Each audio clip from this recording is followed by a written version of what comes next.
So hello and नमस्कार दोस्तों, how are you? I hope you all are very well. Welcome to the Heights के आज के इस लेक्चर में हम बात करने वाले हैं इंडियन कॉन्स्टिट्यूशन के बारे में, भारतीय संविधान के बारे में हम चर्चा करने वाले हैं। दोस्तों, इंडियन कॉन्स्टिट्यूशन भारतीय संविधान के अंतर्गत हमारा टॉपिक चल रहा है फंडामेंटल राइट्स। हम मौलिक अधिकारों पर चर्चा कर रहे हैं, उसके बारे में पढ़ रहे हैं। इससे पहले 2 लेक्चर्स आ चुके हैं मौलिक अधिकार पर, फंडामेंटल राइट्स पर। 2 पार्ट बन चुके हैं, पार्ट 3 है, लेक्चर 3 है। हमने क्या क्या जाना? इससे पहले हमने जाना कि मौलिक अधिकारों फंडामेंटल राइट्स की संख्या 6 है। कौन कौन से मौलिक अधिकार हैं उनके बारे में चर्चा की। हमने आर्टिकल्स के बारे में चर्चा की कि भारतीय संविधान में कौन कौन से आर्टिकल है जो मौलिक अधिकार के बारे में हमें बताते हैं। साथ ही साथ हमने 2 मौलिक अधिकार, 2 फंडामेंटल राइट्स पर विस्तृत रूप से चर्चा भी कर ली है। आज के इस लेक्चर में हम 3rd फंडामेंटल राइट्स, 3rd मौलिक अधिकार से स्टार्ट करेंगे और 6th फंडामेंटल राइट्स अर्थात 6वें मौलिक अधिकार तक जाएंगे, पूरा कंप्लीट करेंगे। आज हमारा मौलिक अधिकार फिनिश हो जाएगा इस वाले पार्ट में, ठीक है। सो बिना किसी देरी के लेक्चर को स्टार्ट करेंगे। अपना कॉपी पेन उठा लीजिए, नोट डाउन करना स्टार्ट कीजिए और वीडियो को ज़्यादा से ज़्यादा शेयर किया कीजिए दोस्तों, ताकि जो ज़रूरतमंद लोग हैं, जिन्हें ऐसे लेक्चर्स चाहिए, जिनकी कॉम्पिटिटिव एग्जाम्स की तैयारी सही ढंग से नहीं हो पा रही है, तो उन्हें ये लाभान्वित कर सके। मेरी रिक्वेस्ट है आपसे कि आप इन वीडियोज़ को शेयर किया कीजिए अपने ग्रुप्स में। आइए पढ़ना स्टार्ट करते हैं। 3rd राइट क्या है? शोषण के विरुद्ध अधिकार, ठीक है। शोषण के विरुद्ध अधिकार, इन इंग्लिश शोषण को क्या बोलते हैं? शोषण वर्ड को एक्सप्लॉयटेशन कर बोलते हैं, ठीक है। एक्सप्लॉइट करना किसी को, एक्सप्लॉयटेशन।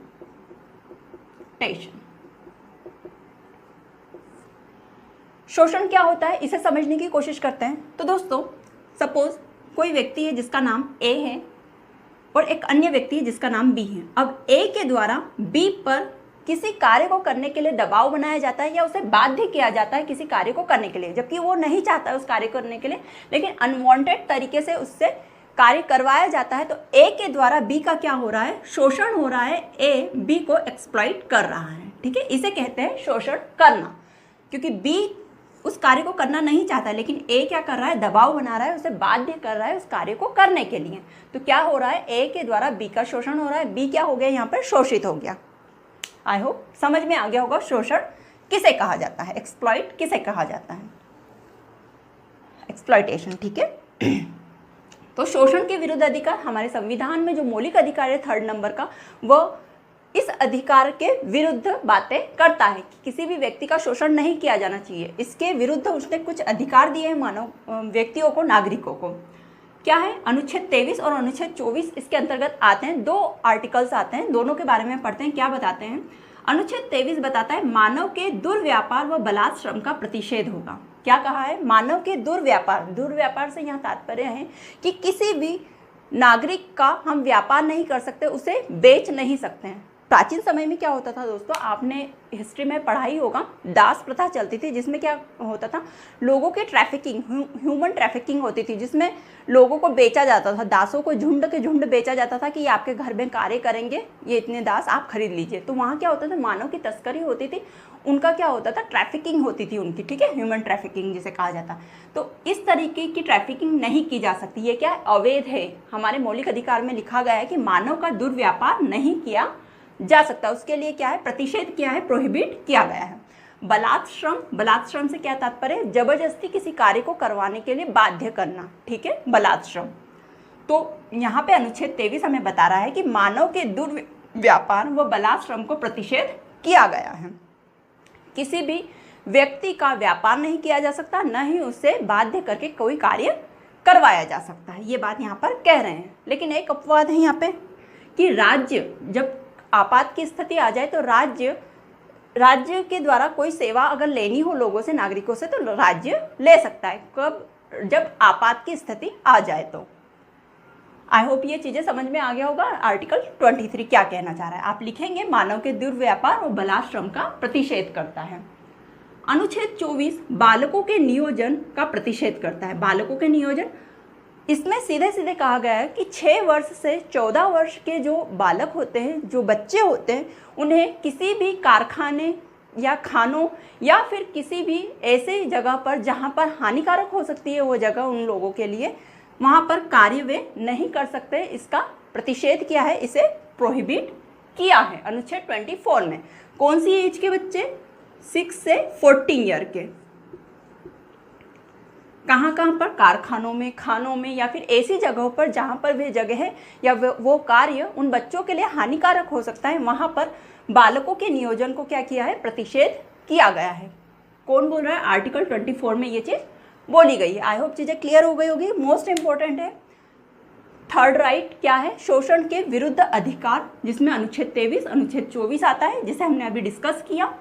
दोनों को अच्छे से नोट डाउन करेंगे, आपको समझ में आ गया होगा। मैंने विस्तृत रूप से आपको समझा दिया है, लेकिन पॉइंट आप इसी तरीके से लिखेंगे। अनुच्छेद 23 है मानव के दुर्व्यापार व बलात्श्रम का प्रतिषेध होता है यहाँ पर। अनुच्छेद 24 बालकों के नियोजन का प्रतिषेध। यहाँ पर एज ध्यान में रखेंगे दोस्तों, 6 से 14 वर्ष के बच्चों के लिए लागू किया जाता है। ठीक है, उन्हें किसी भी तरीके से हानिकारक स्थानों पर जबरदस्ती कार्य नहीं करवाया जा सकता, और जबरदस्ती ही नहीं, उन्हें कार्य करवाने की अनुमति ही नहीं है। आइए आगे बढ़ते हैं। क्या है चौथा राइट हमारा, धार्मिक स्वतंत्रता का अधिकार। ठीक है, यहाँ पर हमें धार्मिक स्वतंत्रता अर्थात right to freedom of religion दिया गया है। इसके अंतर्गत आने वाले आर्टिकल कौन कौन से हैं, तो आर्टिकल 25, आर्टिकल 26, आर्टिकल 27 और आर्टिकल 28, 4 आर्टिकल आते हैं। अनुच्छेद 25 से लगाकर अनुच्छेद 28 तक के अनुच्छेद हमें धार्मिक स्वतंत्रता के अधिकार के बारे में बताते हैं। अब एक एक आर्टिकल को डिस्कस करते हैं, आप नोट डाउन भी करते हुए चलेंगे। आर्टिकल 25 क्या बता रहा है, अंतःकरण की ओर धर्म के अबाध रूप से मानने, आचरण व प्रचार करने की स्वतंत्रता। अंतःकरण की ओर मतलब दिल से या फिर हृदय से कोई व्यक्ति किसी धर्म को मानता है ना, तो अबाध रूप से उसे मानने की स्वतंत्रता है। उस पर कोई बाध्य नहीं करवाया जाएगा कि आपको मानना ही पड़ेगा, उसका दिल कहेगा उस धर्म का वो पालन करेगा। तो अबाध रूप से धर्म को मानने, आचरण करने, उस धर्म के अकॉर्डिंग आचरण करने, पहनावा पहनने या फिर उस धर्म का प्रचार करने की स्वतंत्रता है प्रत्येक व्यक्ति को, जो वो धर्म चाहे। ठीक है, ऐसा नहीं है कि आप पर्टिकुलर एक धर्म के लिए बाध्य है कि आपको ये धर्म ही अपनाना पड़ेगा, ऐसे ही आचरण करना पड़ेगा या ऐसे ही उसका प्रचार करना पड़ेगा। आप जिस भी नागरिक, राज्य में रहने वाला प्रत्येक नागरिक अपनी इच्छा अनुसार धर्म अपना सकता है, उसके अकॉर्डिंग आचरण कर सकता है और उस धर्म का प्रचार भी कर सकता है। इस बात की स्वतंत्रता दी गई है, इस बात की फ्रीडम दी गई है। ये कहना चाहता है आपका आर्टिकल 25। याद रखेंगे दोस्तों, किस आर्टिकल में कौन सी बात कही गई है, ये काफ़ी इंपॉर्टेंट है। समझ में आ जाएगी चीज़ें, याद भी हो जाएगी, लेकिन एट अ टाइम आप भूल जाएंगे कि किस आर्टिकल में कौन सी बात की गई थी। इसीलिए अच्छे से नोट डाउन करेंगे और अच्छे से लर्न करेंगे। अनुच्छेद 25 आई होप समझ में आ गया होगा। अगला आर्टिकल हम डिस्कस करने जा रहे हैं अनुच्छेद 26। इसे नोट डाउन भी करते जाएंगे। क्या है 25 में, अंतःकरण की ओर धर्म के अबाध रूप से मानने, आचरण व प्रचार करने की स्वतंत्रता है। अब अनुच्छेद 26 की ओर चलते हैं। धार्मिक कार्यों के प्रबंध की स्वतंत्रता।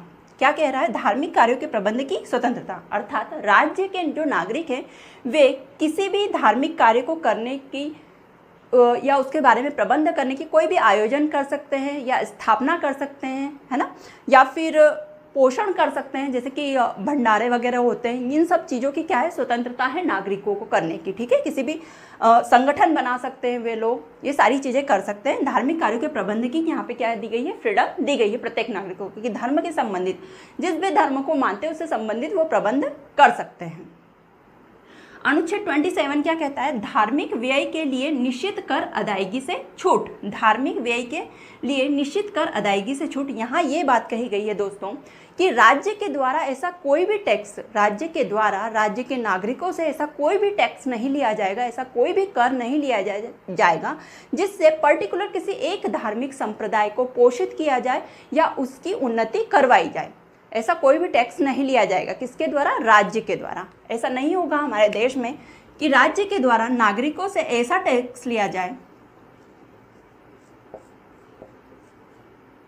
है ना, ये नागरिक है सपोज, तो ऐसा टैक्स वसूला जाए, कर, जो किसी पर्टिकुलर मतलब किसी एक ही धर्म की उन्नति चाहता हो, वो उस टैक्स से किसी एक ही धार्मिक संप्रदाय की उन्नति करवाई जा रही है या फिर उस धार्मिक संप्रदाय का विकास करवाया जा रहा हो, उसका पोषण करवाया जा रहा हो। ठीक है, ऐसा कोई भी टैक्स राज्य नहीं लेगा, नागरिकों को न ही बाध्य करेगा कभी भी।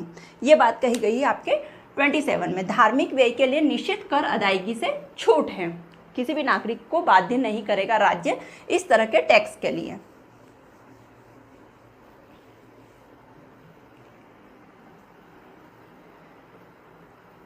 पंथ निरपेक्ष धर्मनिरपेक्ष राज्य है दोस्तों। हमारा देश जो है धर्मनिरपेक्ष वाला देश है। यहाँ पे किसी भी पर्टिकुलर एक धार्मिक संप्रदाय के लिए कोई ऐसे सद्भावना नहीं है। सभी धर्म इक्वल है हमारे देश में, है ना, सभी समान हैं। इसीलिए एक पर्टिकुलर किसी धर्म के लिए कभी भी राज्य टैक्स नहीं लेगा कि इस धर्म का विकास करना है हमें या इस धर्म को पोषित करना है हमें, इसलिए आप सभी को टैक्स देना होगा, ऐसा कभी भी नहीं होगा। ये किस में लिखा गया है? आपके अनुच्छेद 27 में लिखा गया, आर्टिकल 27 में लिखा गया, जो कि मौलिक अधिकार धार्मिक स्वतंत्रता के अधिकार के अंतर्गत आता है। आइए आगे बढ़ते हैं। आर्टिकल 28 अनुच्छेद 28 क्या कह रहा है? ये राजकीय शिक्षण संस्थाओं में धार्मिक शिक्षा पर रोक है। सीधे सीधे इस लाइन से पूरा समझ में आ रहा है। आप ये सारी चीजें नोट डाउन करेंगे दोस्तों, है ना, जैसा लिखा हुआ है वैसा ही एज इट इज। अनुच्छेद 28 राजकीय शिक्षण संस्थाओं में धार्मिक शिक्षा पर रोक। राज्य के अधीन पोषित की जाने वाली जो भी शैक्षणिक संस्था हैं, जो भी जहाँ पर भी शिक्षा दी जा रही है, वहाँ पर किसी भी पर्टिकुलर धर्म की शिक्षा नहीं दी जाएगी, है ना।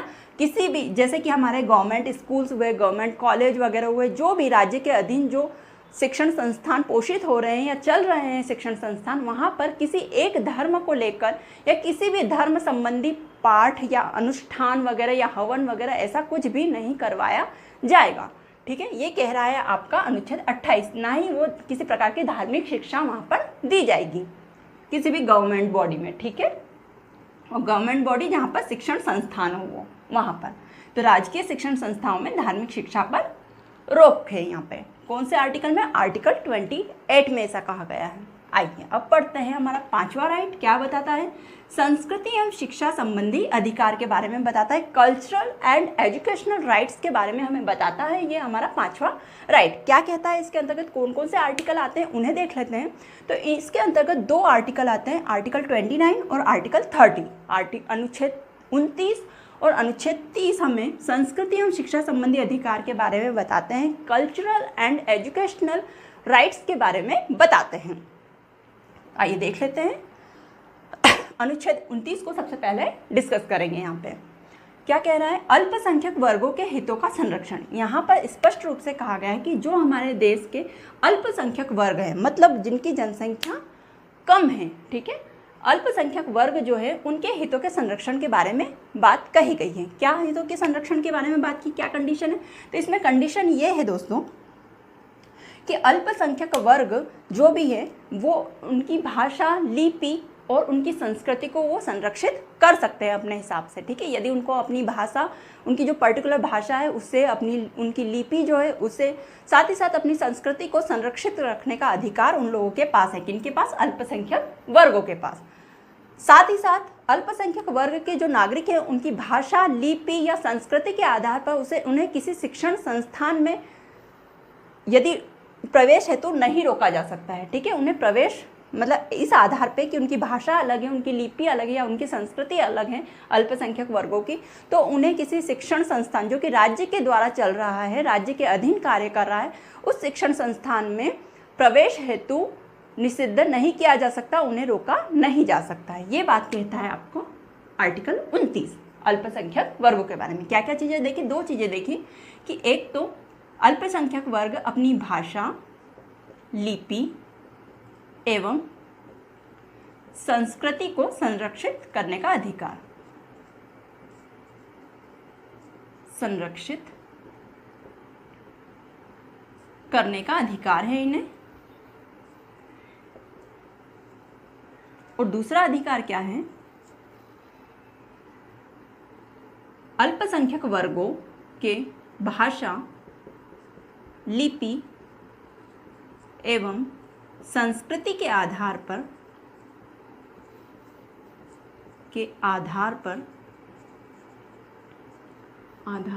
किसी शिक्षण संस्थान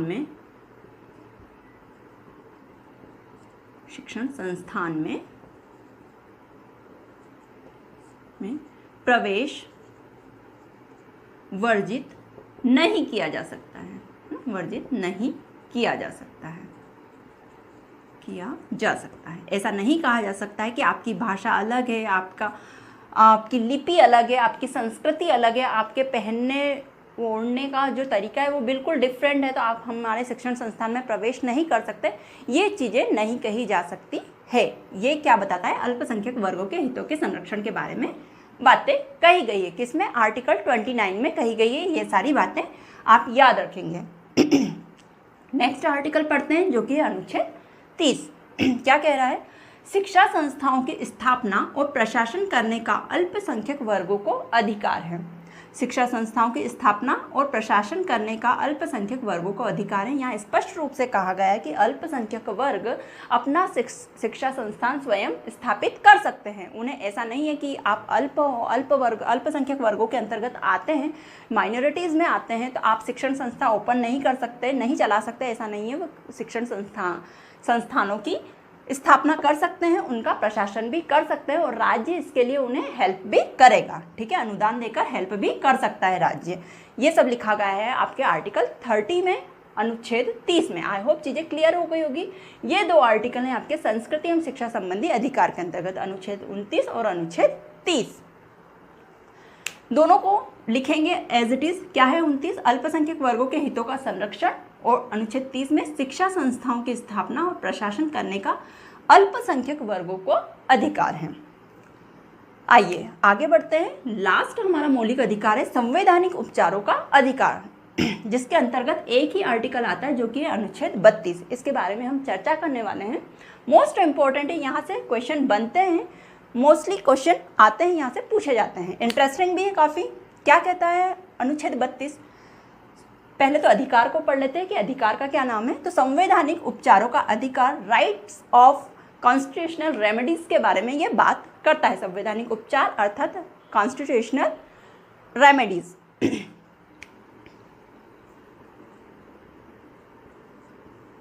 राइट ऑफ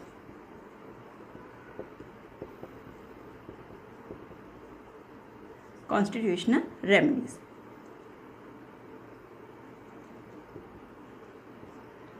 संवैधानिक उपचारों का अधिकार, इसके अंतर्गत एक ही आर्टिकल है दोस्तों, लेकिन मोस्ट इंपॉर्टेंट है, यहाँ से क्वेश्चन बनते हैं। अनुच्छेद 32 क्या कहता है दोस्तों? अनुच्छेद 32 ये कहता है जब किसी संस्था या किसी राज्य के द्वारा या किसी व्यक्ति के द्वारा राज्य के नागरिकों के मौलिक अधिकारों का हनन होता है या उनके मौलिक अधिकार छीने जाते हैं, तो उस कंडीशन में राज्य के नागरिक उच्चतम न्यायालय के पास जाकर गुहार लगा सकते हैं कि हमारे फंडामेंटल राइट्स का हनन हो रहा है, हमारे मौलिक अधिकारों को छीना जा रहा है हमसे। तो उस कंडीशन में उच्चतम न्यायालय को यह अधिकार है कि वो मौलिक अधिकारों के संरक्षण हेतु आदेश जारी कर सकता है, रिट जारी कर सकता है, एक लेख जारी कर सकता है।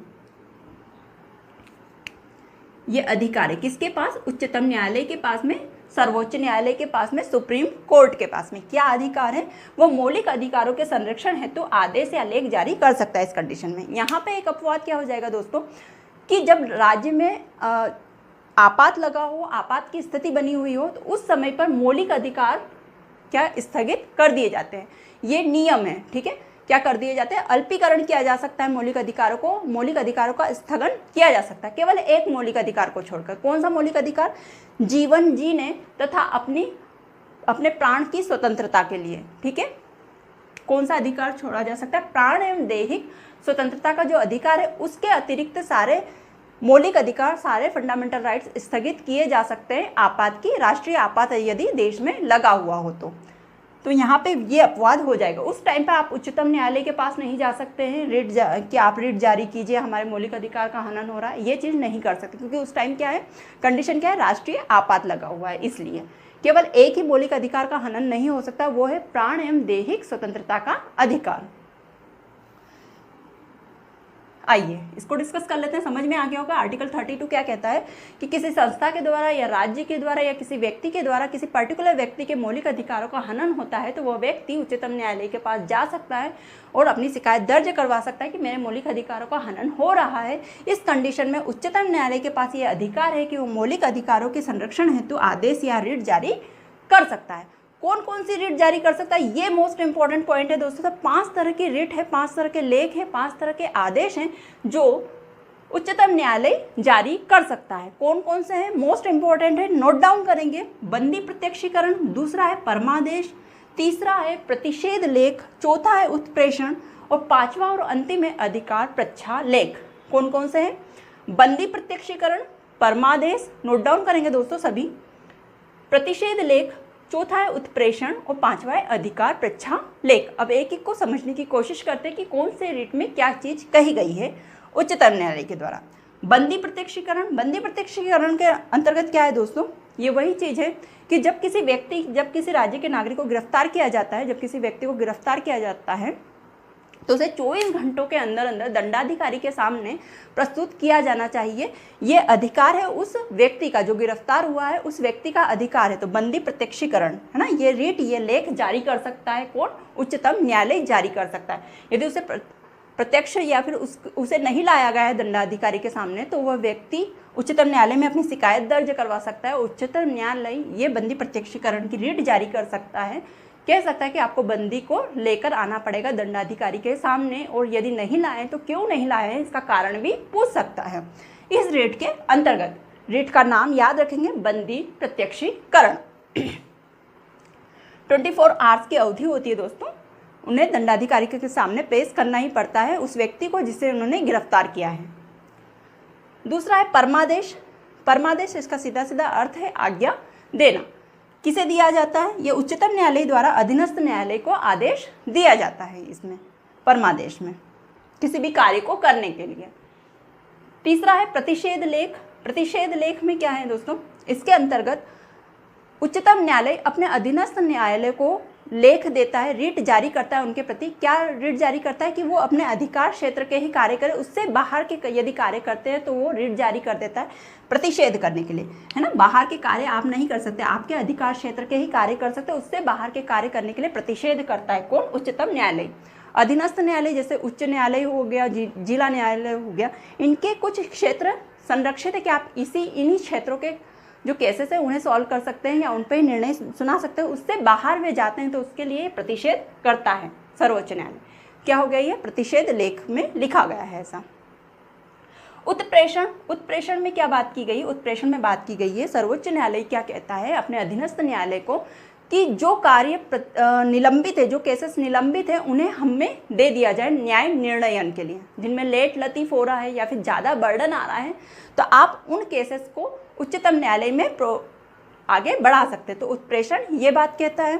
इसमें उच्च न्यायालय क्या करता है, ये उत्प्रेषण वाली रिट जारी करता है अधीनस्थ न्यायालय को कि आपके यहाँ पे जो भी केस पेंडिंग है उनके न्याय निर्णयन हेतु वे केसेस हमें दे दिए जाए, इसे कहा जाता है उत्प्रेषण।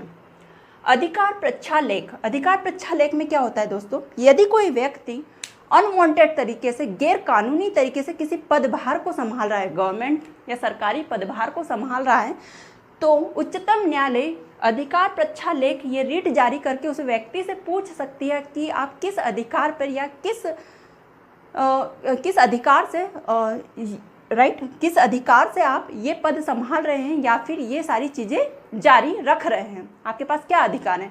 यदि वो बता नहीं पाता है तो उच्चतम न्यायालय को ये अधिकार है कि उन सारी चीज़ों की वो तहकीकात करे।